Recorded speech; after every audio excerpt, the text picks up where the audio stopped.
Hi friends, good morning. तर आत्ता वाजलेले आहेत 11:30.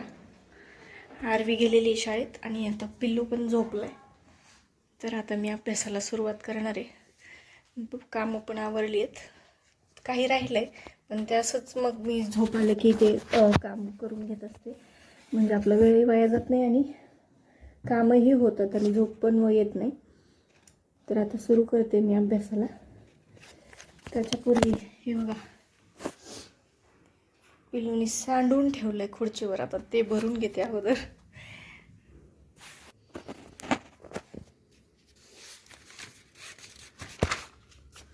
कोण या प्रकरणातला दुसरा प्रकार घ्यायचा आहे आज मला. तर तास काटा आणि मिनिट काटा यांच्यात किती अंशाचा कोण येतो अशा प्रकारचे प्रश्न बऱ्याच एक्झाममध्ये येतात. तर मग त्या पॉईंट ऑफ व्ह्यूने हे सुद्धा प्रश्न मला करायचे आहेत आज. आणि सरावासाठी जे उदाहरण आहेत ते सुद्धा सोडवायचे आहेत. छोटासाच टॉपिक आहे, पाहूयात किती वेळ लागतोय ते.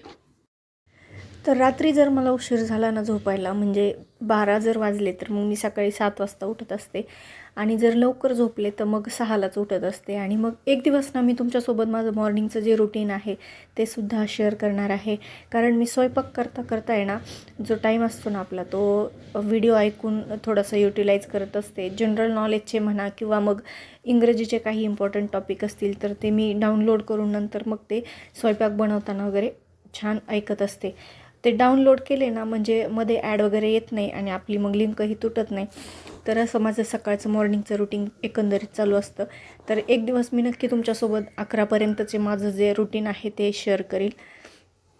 आणि काय होतं ना, मुलं मध्ये मध्ये येत असतात सकाळी आणि डब्यांची घाई असते, त्यामुळे आपल्याला सकाळी उठून लगेच पुस्तक घेता येत नाही. त्यामुळं मग सकाळचा टाईम आपल्याला अभ्यासाला मिळतच नाही. 11 नंतरच टाईम मला अभ्यासाला मिळत असतो. त्यामुळे मग मी तुमच्यासोबत 11 नंतरचंच रुटीन सध्या शेअर करत आहे.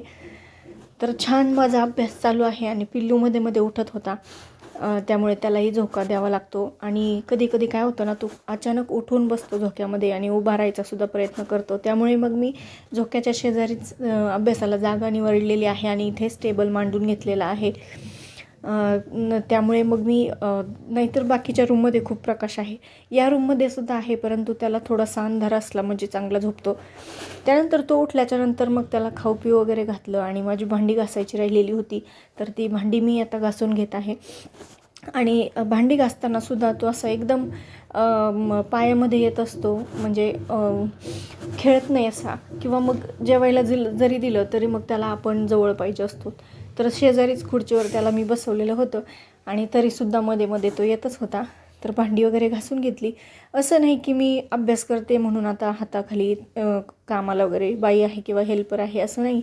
तर घरातली सर्व कामं मीच करत आहे, सर्व काही मॅनेज करत आहे. आणि अभ्यासाला 4 तासांचा वेळ तरी मला द्यायचा आहे, असं माझं टार्गेट आहे. आणि शक्यतो माझं ते पूर्ण होत आहे सुद्धा. कारण बाळ दुपारी 1.5 तास जरी झोपला तरी मग 1.5 तासामध्ये माझं बरंचसं उरकतं. आणि बऱ्याचदा तो 2 तासापर्यंतही झोपतो. त्यामुळे दुपारी 2 तास मला हमखास मिळतात. आणि त्यानंतर तो उठल्याच्यानंतर त्याचं सगळं आवरून झाल्याच्यानंतर मी मराठी आणि ICDS तुम्हाला सांगितल्याप्रमाणे ते जे टॉपिक आहेत ते त्याला बघता बघता घेत असते. तेव्हासुद्धा मग 1 तासभर जरी वेळ धरला तर तो. आणि त्यानंतर मग रात्री झोपल्याच्या नंतर बाळ 10 तरी वाजतात मला नेहमी. 10 नंतरच मग 10 ते 12 किंवा 10 ते 11 असं माझं डेलीचं टाईम ठरलेलं आहे. तर मग असे दिवसभरात एकूण मला सध्या तरी 4 तास मिळत आहेत. आणि जेव्हा एक्झाम डिक्लेअर होतील ना, तेव्हा मग मी आणखी तो टाईम वाढवणार आहे, 6 तासापर्यंत करणार आहे. तर माझं सध्याचं असं चालू आहे रुटीन. तुम्हाला कसं वाटलं ते नक्की सांगा. आणि तुमचं कसा अभ्यास चालू आहे ते सुद्धा सांगा. तर आता पहा, त्याच्याबरोबर खेळता खेळता त्यानंतर मग घरातली काही कामं करता करता असं माझं अभ्यासाचं चालू आहे. तर रात्रीच्या टायमाचं हे सध्या तुम्ही पाहताय स्लाईड. तर रात्री सगळं मुलं वगैरे झोपल्याच्या नंतर मग मी पुन्हा एकदा अभ्यासाला बसली होती. तर हा होता आजचा व्लॉग. तर आज मी बरंचसं क्लिअर केलेलं आहे. सकाळी तो जो कोणाचा टॉपिक होता गणितातला तो घेतलेला आहे. त्यानंतर मराठीचं मी आज सामान्य रूप आणि विभक्ती हे सुद्धा क्लिअर केलेलं आहे. ICDSमध्ये मी आज कायदे वाचलेले आहेत. त्यानंतर इंग्रजीचे काही वन वर्ड सबस्टिट्यूशन मी डेली वाचत असते, ठराविक आकडा म्हणजे 50 सबस्टिट्यूशन्स. त्यानंतर सिनॉनिम्स आणि अँटोनिम्ससुद्धा असं डेलीचं माझं ठरलेलं आहे की मी 50 वाचणार आहे. तर त्यानुसार ते सुद्धा केलेलं आहे.